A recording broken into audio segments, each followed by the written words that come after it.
दोस्तों नमस्कार, मैं हूं आपका होस्ट मिथिलेश कुमार। स्वागत है आपका एक नए एपिसोड में। और आज के इस एपिसोड में हम ये जानने और समझने की कोशिश करेंगे कि किस तरीके से आफ्टर ऑपरेशन सिंदूर के बाद इंडियन गवर्नमेंट जो है पूरे एक्टिव मोड में है।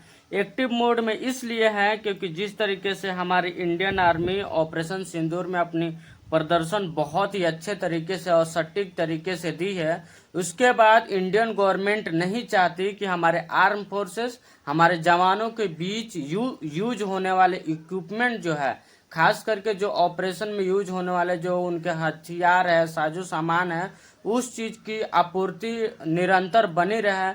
उसको लेकर के इंडियन गवर्नमेंट जो है, खास करके डिफेंस ऑफ मिनिस्ट्री जो है, एक इमरजेंसी फंड रिलीज किया है और इसकी पुष्टि खुद उन्होंने प्रेस रिलीज करके दिया है।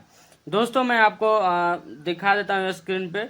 Ministry of defence concluded emergency procurement contract worth nearly 2000 crore का जो है इन्होंने एक इमरजेंसी फंड रिलीज किया है हमारे सेनाओं के लिए। Enhance counter terrorism capability. आपको पता होना चाहिए दोस्तों कि ऑपरेशन सिंदूर जो है, खास करके आतंकवादी विरोधी जो ऑपरेशन चलाया गया था उसके अकॉर्डिंग ध्यान में रखते हुए जो भी इक्विपमेंट के खर्चे हुए थे ऑपरेशन सिंदूर में, उसकी आपूर्ति के लिए जो है 2000 करोड़ रुपए का जो है इमरजेंसी फंड रिलीज किया गया है, ताकि उन चीजों को जो भी खाली स्थान था, जो इक्विपमेंट यूज हुए थे, जो बम या फिर जो मिसाइल यूज हुए थे, उनको जल्द से जल्द भर लिया जाए उसको लेकर के। तो यहाँ पे इंडियन गवर्नमेंट एक बहुत ही अच्छा काम कर रही है देश की सेफ्टी को लेकर के, नेशनल सिक्योरिटी का मामला को लेकर के। और गवर्नमेंट जो है हमेशा इंडियन आर्मी के फोर्सेस के साथ खड़ी है। दोस्तों आपको पता ही होगा कि इंडियन आर्मी जब भी किसी ऑपरेशन को अंजाम देती है या फिर किसी युद्ध में या फिर किसी वॉर में जाती है या फिर काउंटर टेररिज्म आतंकवादी विरोधी ऑपरेशन को जब भी अंजाम देती है, तो उनके पास गोली का भी यूज होता है, राइफल्स का भी यूज होता है, हेलीकॉप्टर्स का भी यूज होता है, मिसाइल, ग्रेनेड, इन सारी चीजों को ऑपरेशन सिंदूर में तो बाकायदा मिसाइल का भी प्रॉपर तरीके से यूज हुआ था। तो उस चीज को भर्ती के लिए, उस चीज को आपूर्ति बने रहे, पूरा फ्लो बने रहे, ताकि इंडियन आर्म फोर्सेस को ये नहीं लगे कि ऑपरेशन सिंदूर में जो भी हथियार हम लोगों ने यूज की थी उसकी भरपाई अभी तक नहीं हो पाई।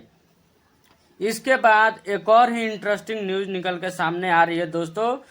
द इकोनॉमिक्स टाइम का रिपोर्ट निकल के सामने आ रहा है। Operation Sindoor India approve emergency procurement power for defence force to buy arm ammo. Arm ammo मतलब सैनिक के जो भी साजो सामान है, उनके हथियार, उनके बम, उनके मिसाइल, उनके अन्य कई सारे night vision cameras, spy rifle, अन्य कई सारे जो इक्विपमेंट होते हैं, उसको लेकर के एक अलग से फिर से बजट में उस चीज की प्रक्रिया को प्रोत्साहन के रूप में एक फंड रिलीज करने की कोशिश कर रही है। अब यहाँ पे मैं आपको दिखा दूं दोस्तों, एमिड ऑपरेशन सिंदूर यानी ऑपरेशन सिंदूर के दौरान इंडिया जो है, India defence force are set to receive 40,000 crore boost for arm and ammunition procurement and approved under emergency power. अब 40,000 ये हो गया और 2,000 करोड़ वो हो गया, लगभग 42,000 करोड़ जो है इंडियन गवर्नमेंट जो है इंडियन आर्मी के हाथों में रख दी है। और इसको लेकर के उन्होंने इस बात की जानकारी दी है कि जो भी ऑपरेशन सिंदूर में हमारे हथियार, हमारे मिसाइल, हमारे फाइटर जेट, हमारे अमीनो जो भी यूज हुआ है, उसको जल्द से जल्द पूर्ति कर लिया जाए। उसका इस फंड के रिलीज होने के क्या क्या मायने हैं और किस उद्देश्य से इस फंड को रिलीज किया गया है, दोस्तों मैं आपको एक संक्षिप्त तरीके से डिटेल में बता देता हूं। आपातकालीन फंड का मुख्य उद्देश्य रक्षा खरीद प्रक्रियाओं को गति देना है, ताकि सेना को तत्काल आवश्यकता वाले उपकरण कम से कम समय में मिल सके। जो भी डिले होता था ऑपरेशन के दौरान, जो भी इक्विपमेंट जो है कंपनी के द्वारा या फिर संस्थाओं के द्वारा मिलता था, उसमें बहुत ज़्यादा देरी होती है दोस्तों। लेकिन उसको जल्द से जल्द सेना को मिल सके, इसका भी लक्ष्य रखा गया है। इसका लक्ष्य आमतौर पर 3 से 6 महीने के भीतर उपकरणों की डिलीवरी सुनिश्चित करना होता है। दोस्तों एक बात बता दूं, नॉर्मल प्रक्रिया जो होती है सेना को कोई भी हथियार या फिर बम वगैरह या फिर मिसाइल वगैरह उपलब्ध कराने का, उसका नॉर्मल समय जो है 1.5, 2, 5 साल, 6 साल लग जाते हैं। लेकिन उसका उद्देश्य लगभग 3 से 6 महीने के अंदर में उपकरण की डिलीवरी सुनिश्चित करना होता है। यह पारंपरिक खरीद प्रक्रिया की लंबी अवधि को बाईपास करता है। मैं आपको बताया ना कि पुराने जो भी लंबे समय लगते थे उसको बाईपास करके एक इमरजेंसी फंड रिलीज किया गया है। उसका दूसरा नंबर है जो focus on counter terrorism operation.